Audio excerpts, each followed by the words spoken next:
గుంటూరు జిల్లాలో కలరా వైరస్ కలకలం రేపుతోంది.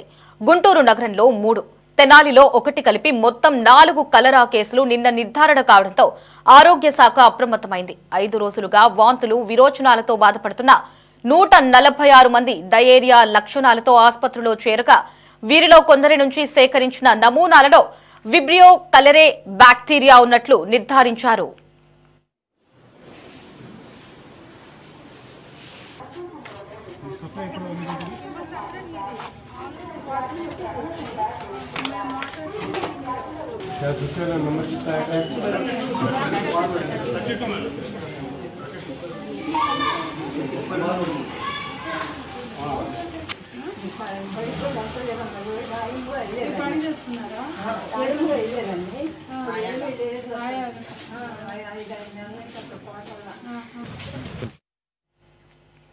గుంటూరు జీజీహెచ్ తో పాటు ప్రైవేటు ఆసుపత్రుల్లో చికిత్స పొందుతున్న రోగుల నుంచి 114 నమూనాలు సేకరించగా గుంటూరు వైద్య కళాశాల మైక్రోబయాలజీ ల్యాబ్ లో పరీక్షించిన 91 నమూనాలలో 3 నమూనాలలో విబ్రియో కలరే, అలాగే 16 నమూనాల్లో ఈకోలీ బ్యాక్టీరియా, ఒకదానిలో షిగెల్లా బ్యాక్టీరియా ఉన్నట్లు నిర్ధారించారు.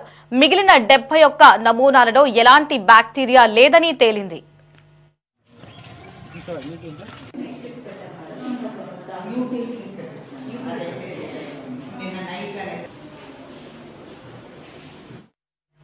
ఇక గుంటూరు నగరంలో ప్రజలు డయేరియాతో వణికిపోతూ ఉంటే తాజాగా కలరా కేసులు నమోదు కావడంతో ప్రజలు భయభ్రాంతులకు గురవుతున్నారు. ఇక సంగడిగుంట, ప్రగతి నగర్, ఆర్టీసీ కాలనీ, రామిరెడ్డితో పాటు ఎక్కువ కేసులు నమోదు అవడంతో ఆ ప్రాంతాలలో మెడికల్ క్యాంపులు ఏర్పాటు చేశారు. రామిరెడ్డి తోట మెడికల్ క్యాంపు నుండి మా ప్రతినిధి ప్రమోద్ కిరణ్ మరింత సమాచారం అందిస్తారు. నగరంలో డయేరియా కేసులు ప్రబలుతున్నాయని చెప్పుకోవాలి. ఈ నేపథ్యంలోనే ఎక్కువగా ప్రభావితమైనటువంటి ప్రాంతాల్లో కమిషనర్ పులి శ్రీనివాసులు, జిల్లా కలెక్టర్ తమ్మీమ్ అన్సారియా, ఎమ్మెల్యే నజీర్ అహ్మద్ పర్యటించారు. అయితే ఇక్కడ తీసుకోవాల్సినటువంటి జాగ్రత్తల గురించి కూడా వారికి వివరించినటువంటి పరిస్థితి. అయితే మనం ప్రస్తుతం అయితే రామిరెడ్డి తోట 3వ లైన్లో ఉన్నాము. ఇక్కడ మెడికల్ క్యాంపులు ఏర్పాటు చేశారు. అయితే ఇక్కడ శానిటేషన్ వ్యవస్థ పూర్తిగా నిర్లక్ష్య ధోరణిలో ఉందని తెలుసుకోవచ్చు. అయితే ఇక్కడ కాలువలు కానీ లేదు అంటే గత 4 రోజుల నుండి వస్తున్నటువంటి భారీ వర్షాల నేపథ్యంలో ఇక్కడ రోడ్లు మొత్తం జలమయమయ్యాయి. అయితే ఈ నేపథ్యంలో అంటే కాలువల్లో కూడా బాగా డ్రైనేజ్ వ్యవస్థ క్షీణించిపోవటం వల్ల దీనివల్ల ఆ కాలువలో ఉండాల్సినటువంటి మురికి నీరు అంతా ఇటు ఇళ్లల్లో చేరుతుంది. ఈ నేపథ్యంలోనే ఇటు ఆ పైపుల్లో ఉన్నటువంటి లీకుల కారణంగా వాటర్ కలుషితమైనాయని చెప్పేసి కూడా స్థానికులు అయితే చెప్తా ఉన్నారు. అయితే గత 2 రోజుల నుంచి కూడా డయేరియా కేసులు ఎక్కువగా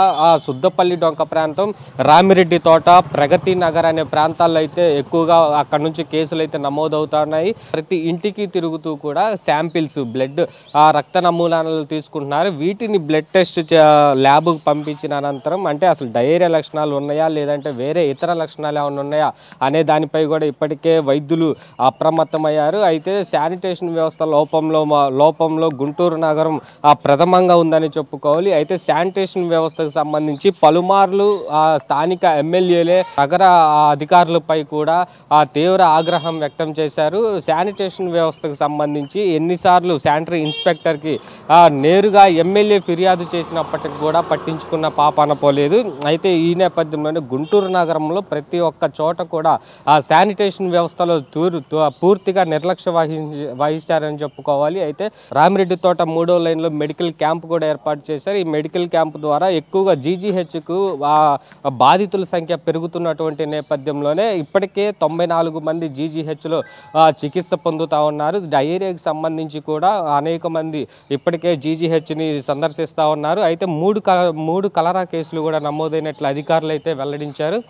అయితే పూర్తిగా ఇది అదుపులోకి తెచ్చేందుకు ఇప్పుడు వైద్య ఆరోగ్య శాఖ అప్రమత్తమైంది. అయితే ఎక్కువగా నమోదైనటువంటి కేసుల్లో ప్రగతి నగరు, సుద్దపల్లి డొంక, రామిరెడ్డి తోట 3వ లైన్ ఎక్కువగా నమోదైనటువంటి నేపథ్యంలోనే ఇక్కడ మెడికల్ క్యాంపులు అయితే ఏర్పాటు చేశారు. ఈ మెడికల్ క్యాంపులో కూడా మెడిసిన్ కావచ్చు లేదంటే ఓఆర్ఎస్ కావచ్చు దానికి సంబంధించినటువంటి వైద్యులు కూడా ఇక్కడ ఉన్నారు. అయితే ఒక 2 బెడ్స్ కూడా ఏర్పాటు చేశారు. ఒకవేళ పొజిషన్ కనుక బాగాకపోతే ఇక్కడ ఉండి వైద్యం అందించడానికి ఒక 2 బెడ్స్ కూడా ఏర్పాటు చేశారు. ఇక్కడ జీజీహెచ్లో ఓవర్లోడ్ తగ్గించేందుకు ఇట్లాంటి మెడికల్ క్యాంపులు ఏర్పాటు చేసి ఇక్కడ నుంచి వైద్యం అందిస్తారు.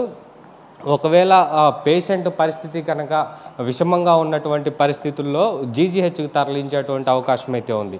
ఏదేమైనప్పటికీ ఇటు వైద్య ఆరోగ్య శాఖ కూడా కొంచెం అప్రమత్తంగా ఉండాలని గతంలో తురకపాలెం విషయంలో కూడా అనేక సార్లు అధికారులు హెచ్చరించినప్పటికీ వైద్యారోగ్య శాఖ డిఎంహెచ్ఓ అధికారుల నిర్లక్ష్యం ఇక్కడ పూర్తిగా వహిస్తూ ఉంది. అయితే గతంలో తురకపాలెం సంబంధించి అనేక తప్పులు జరిగినాయి, ఇక్కడ కూడా అనేక తప్పులు జరుగుతూ ఉన్నాయి. అయితే ఇక్కడ స్థానికులైతే ప్రధానంగా కాలువలు కావచ్చు, లేదు అంటే కలుషిత నీరు తాగటం వల్లే మాకు వాంతులు విరోచనాలు అంటూ కూడా వాళ్ళు చెప్తా ఉన్నారు. అయితే ఇప్పటికే health commissioner Veerapandian, food commissioner Purnachandrarao, DMHO అధికారులంతా కలిసి గుంటూరు నగరంలో ఉన్నటువంటి ఫుడ్కి సంబంధించినటువంటి పానీపూరి పండ్లు కావచ్చు, బిర్యానీ హోటల్స్ కావచ్చు, ప్రతి ఒక్కటి కూడా వెళ్ళి క్షుణ్ణంగా పరిశీలించినటువంటి నేపథ్యంలో పానీపూరి వల్లే ఎక్కువగా కలుషితం అయింది అంటూ కూడా ఒక నిర్ధారణకు వచ్చారు. దీని సందర్భంగానే ఒక వారం రోజులు పానీపూరి బండ్లు నిలిపివేయాలంటూ కూడా ఇప్పటికే అధికారులు ఆదేశించారు. అయితే ఇక వారం రోజుల నుంచి కూడా ఏదైతే డయేరియా కేసులు పెరుగుతున్నటువంటి నేపథ్యంలో వారం రోజులు కూడా పానీపూరి బండ్లు కావచ్చు, లేదంటే నాణ్యతా ప్రమాణాలు లేనటువంటి హోటల్స్ కావచ్చు, ఇవన్నిటిని కూడా మూసివేస్తామంటూ కూడా అధికారులు చెప్తా ఉన్నారు. అయితే గుంటూరు నగరంలో ఉన్నటువంటి కలుషిత నీరు తాగటం వల్లే కలరాకు, డయేరియా బాధితులు ఎక్కువగా పొందుతూ ఉన్నారు. అయితే అధికారులు మాత్రం కలుషిత ఆర్ఓ ప్లాంట్కు సంబంధించినటువంటి వాటర్ తాగొద్దు, కేవలం మున్సిపాలిటీ నుంచి వచ్చేటువంటి వాటరే కాచుకొని తాగాలని చెప్పేసి కూడా చెప్తా ఉన్నారు. అయితే ఒక వారం నుంచి 10 రోజులు పట్టే తగ్గుముఖం పడతా ఉంది ఇప్పటికే డయేరియా. అయితే డయేరియా తగ్గుముఖం పట్టేంత వరకు కూడా వేడి పదార్థాలు తినాలి, చల్లటి పదార్థాలు కాకుండా వేడి పదార్థాలు తినాలంటే కూడా ఇప్పటికే ఇంటింటికి సర్వే చేస్తూ కూడా ప్రతి ఒక్క ఇంటికి కూడా తిరుగుతూ వారు చెప్తున్నటువంటి పరిస్థితి. కెమెరామెన్ షణ్ముఖతో ప్రమోద్ కిరణ్, సిటీ 24/7 గుంటూరు.